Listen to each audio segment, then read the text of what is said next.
Nggak kebayang ya kalau kita ada di sana terus harus mengalami itu semua gitu. Di sini kita bisa bantu mungkin dengan berbagai macam cara yang lainnya gitu ya Ustadz ya. Saudara-saudara kita di sana mungkin bisa dibilang sedang terkena musibah ini gitu. Bisa juga ketika terjadi musibah kok nggak selesai-selesai, mungkin gak sih akhirnya mereka kayak, duh putus asa atau nyerah gitu Iya, Ustadz. musibah itu sesuatu yang tidak menyenangkan kan. Kalau misalnya putus asa harus gimana Ustadz? Bagaimana caranya? Silakan Ustadz Maulana. Baik, izin Ustazah dan Ustaz Sam. Bismillahirrahmanirrahim. Assalamualaikum warahmatullahi wabarakatuh. Waalaikumsalam warahmatullahi wabarakatuh. Jamaah. Yeay. Oh jamaah. Yeay. Alhamdulillah. Lillah. Alhamdulillahirrabbilalamin. Allahumma salli ala sayyidina Muhammad wa ala sayyidina Muhammad. Justru ketika kita ditimpa musibah harusnya langsung mendekat kepada Allah. Mendekatlah kepada Allah dengan ketika kita mendapatkan musibah dengan berdoa. Sebagaimana Rasulullah SAW menuntunkan doa bagi orang yang ditimpa musibah. Allahumma ajurni fi musibati wa ahlif li khairan minha. Ya Allah, ayo ya Allah, berikanlah pahala dalam musibahku ini dan berilah ganti bagiku yang lebih baik daripadanya. Jadi camkan nih, ya Allah, ya Allah. Jadi senantiasa berkata bahwa ya Allah berikanlah aku pahala. Berikanlah aku pahala, pahala, pahala. Jadi setiap ada musibah, jadi kita tidak malah menjauh, tidak stres, tidak putus asa. Yang ditanyakan tadi Mas Soni, jangan putus asa, langsung meminta kepada Allah. Lalu perbanyak zikir, astaghfirullah, astaghfirullah. Kenapa baca istighfar? Ketika engkau membaca istighfar, maka Allah akan memberikan jalan keluar bagimu. Allah akan membukakan pintu rezeki bagimu. Dengan istighfar itu Allah memberikan kita, menghilangkan, membebaskan kita daripada kesedihan. Makanya coba kalau sudah salat, Assalamualaikum warahmatullah, Assalamualaikum warahmatullah. Kalimat yang pertama diucapkan adalah Astagfirullahaladzim. Ya Allah, ayo ikut. Ya Allah. Coba simpan di Astagfirullahaladzim. Ya Allah. Ya Allah. Hilangkanlah susahku. Hilangkanlah susahku. Dan dukaku. Dan dukaku. Susah, duka. Jadi Assalamualaikum warahmatullahi, Assalamualaikum warahmatullahi. Astagfirullahaladzim, ya Allah hilangkanlah susahku dan dukaku. Masya Allah, tabarakallah. Terima kasih Ustadz Maulana untuk penjelasannya. Ternyata kalau kita ada musibah harus semakin mendekatkan diri ke Allah ya. Ya Allah. Tepuk tangannya dong untuk guru-guru kita dulu. Biar semangat kita belajar pada pagi hari ini ya jamaah ya. Ada tayangan lagi. Sambil lantunkan surat Yasin, Hamas pasang bom ke tank Israel. Ini dia tayangannya, silakan. Belakangan ini aksi yang dilakukan oleh seorang anggota Brigade Al-Qassam menyita perhatian. Video yang ramai beredar di media sosial itu menampilkan kala pasukan Al-Qassam menghancurkan tank milik Israel. Namun warganet menyoroti perkataan yang diucapkan oleh pasukan Brigade Al-Qassam saat meletakkan bom tersebut. Dalam video, pejuang Al-Qassam itu menyelinap dari terowongan bawah tanah. Ia tampak membawa peledak dan berlari ke arah kendaraan militer Zionis. Yang menjadi sorotan adalah sosok tersebut terdengar melantunkan penggalan surah Al-Quran. Allah merinding liatnya ya. Iya, Masya Allah. Masya Allah. Tapi terkadang di satu sisi juga sedih banget ya Allah, sampai kapan ini semua harus berakhir gitu ya.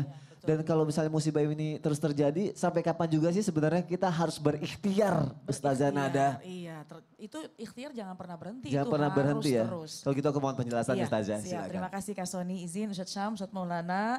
Bismillahirrahmanirrahim. Assalamualaikum warahmatullahi wabarakatuh. Waalaikumsalam warahmatullahi wabarakatuh. Alhamdulillahilladzi ja'alana wa iyyakum minasyakirin as-sabirin. Wassalatu wassalamu ala sayyidina Muhammadin wa ala alihi wa ashabihi ajma'in, amma ba'du. Rabbi syrah li sadri wa yassir li amri wahlul uqdatam min lisani yafqahu qawli. Shadaqallahul azim. Jamaah sekalian, terkait dengan musibah ini ada kaitannya dengan keimanan seseorang. Karena siapa orang yang tidak diuji dan siapa orang yang tidak akan mendapatkan hal-hal yang gak enak di muka bumi ini, semua pasti mengalaminya. Oleh karena itu ini terkait dengan keimanan. Kalau memang dia diuji, mendapatkan musibah, maka terkait dengan keimanan di antara tanda keimanannya yaitu jangan pernah berikhtiar kepada Allah. Jadi ikhtiar ini sangat-sangat dianjurkan oleh Allah Subhanahu wa taala. Allah sudah firmankan dalam Al-Qur'an, "A'udzubillahi minasyaitonirrajim. Innallaha la yughayyiru ma biqaumin hatta yughayyiru ma bi anfusihim." Sesungguhnya Allah itu tidak akan merubah satu kaum selama kaum tersebut tidak mau merubahnya. Jadi yang Allah lihat adalah bagaimana kesungguh-sungguhan kita dalam keluar dari musibah, keluar dari masalah dengan bentuk ikhtiar. Dan ikhtiar ini bukan hanya untuk diri kita juga, cuma buat kita nih, bukan hanya untuk kita aja. Pertama, kalau untuk kita introspeksi, yuk kita rubah keadaan. Kemudian yang kedua, jangan juga kita berpikir pokoknya yang penting kita aja. Nah, kita pikirkan juga bagaimana untuk orang lain. Karena dalam hadis baginda Rasulullah SAW pun juga diingatkan bahwa la dharara wa la dirar. Jangan kita membahayakan diri kita sendiri dan juga jangan membahayakan orang lain. Jadi ya dua arah. Dan tetap jangan pernah berhenti jangan untuk tetap berhenti untuk ikhtiar. Pokoknya kalau kita ngeliat ada orang yang memang kesusahan, kita bantu Masya sesuai Allah, kemampuan tabarakallah. kita. Terima kasih Ustazah Sama-sama. Nada. Tepuk tangannya dong, Masya Allah, tabarakallah. Jamaah! Akan banyak sekali yang akan kita bahas ya pagi hari ini ya. Tapi ada tayangan lagi nih. Area Rumah Sakit Indonesia Gaza diserang pasukan Israel. 8 tewas, 2 dokter luka. Ini dia tayangannya, silakan. Laporan Al Jazeera menyebut satu-satunya rumah sakit di utara Gaza itu menjadi sasaran dalam semalam tanpa peringatan sebelumnya. Sebelumnya, salah satu koresponden Al Jazeera, Safwat Al-Kahut, mengatakan pasukan Israel diduga akan mengulangi apa yang terjadi di Rumah Sakit Al-Shifa dan juga akan menduduki Rumah Sakit Indonesia. Hingga kini listrik di Rumah Sakit Indonesia juga padam usai generator listrik terkena serangan sehingga memaksa petugas medis mengoperasi pasien menggunakan lampu dari ponsel.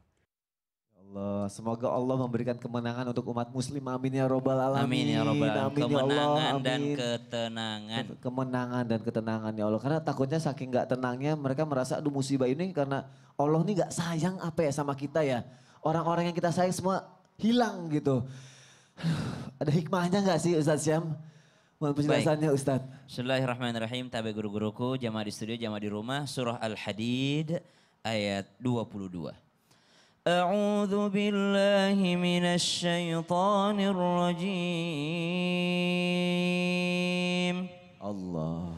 Bismillahirrahmanirrahim.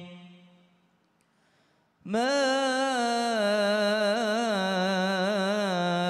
asaba min musibatin fil ardi wala fi أنفسكم ولا في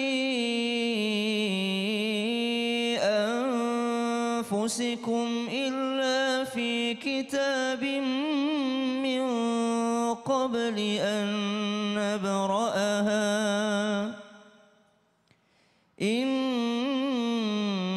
ذلك على الله يسير.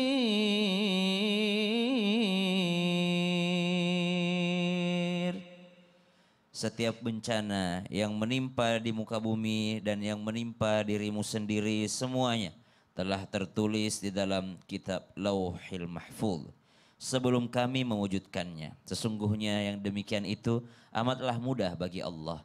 Maka kalau ditanyakan setiap musibah yang terjadi, apakah dia mengandung hikmah? Sesungguhnya dia mengandung hikmah. Namun hikmah tersebut hanya bisa didapati, diperoleh bagi orang-orang yang mau memikirkan tentang kebesaran Allah Subhanahu wa taala. Salah satu hikmah yang terbesar ketika kita tertimpa musibah bahwa ternyata kita tidak bisa mengendalikan hidup kita sendiri. Ada orang kaya raya, bisa saja harta tersebut lenyap langsung kalau Allah katakan kun, maka bukan kita yang punya kekayaan itu, tapi Allah. Ada orang yang punya jabatan, Allah bisa jatuhkan seketika. Ada orang yang punya ketampanan, Allah bisa hilangkan seketika. Paras apapun itu, salah satu hikmahnya agar kita mengerti semuanya adalah milik Allah dan akan kembali kepada Allah. Shadaqallahul adzim. Masya Allah. Terima kasih Ustaz Sama-sama, untuk Sony. penjelasannya. Kali ini jamaah, aku mau ngebacain pertanyaan yang sudah masuk ke media sosial kita ya. Nanti yang ada di studio aku kasih kesempatan untuk bertanya ya. Tapi yang di rumah dulu nih. Dari Instagram @andarasubagja. Assalamualaikum Ustadz, mau bertanya. Apakah ketika istri yang minta uang bulanan, minta jajan, minta dibeliin sepatu, minta dibeliin kosmetik biar mukanya glowing di tanggal tua kayak gini, termasuk bencana? Soalnya mengguncang hati dan dompet saya Ustadz. Ya ampun. Itu kayaknya bencana gak ya buat semua suami kalau di tanggal tua dimintain uang kayak gitu. Oh tenang, aku bantu. Aku bantu. Gak usah khawatir, butuh berapa sih? Ya ampun. Sombong banget ya. Nih. Oh, jadi ibu. Gak jadi. Gak jadi. Cuma 4.000. Baru saya mau ajak Gak ibu-ibu yuk. jadi. Ibu-ibu habis ini ditraktir ya. Gak bisa bantu. Gak bisa. Gak bisa, maaf ya. Jamaah jangan kemana-mana ya. Tetap di Islam itu indah. Jamaah, oh jamaah, alhamdulillah. Gak jadi bantu. Kirain punya duit tadi.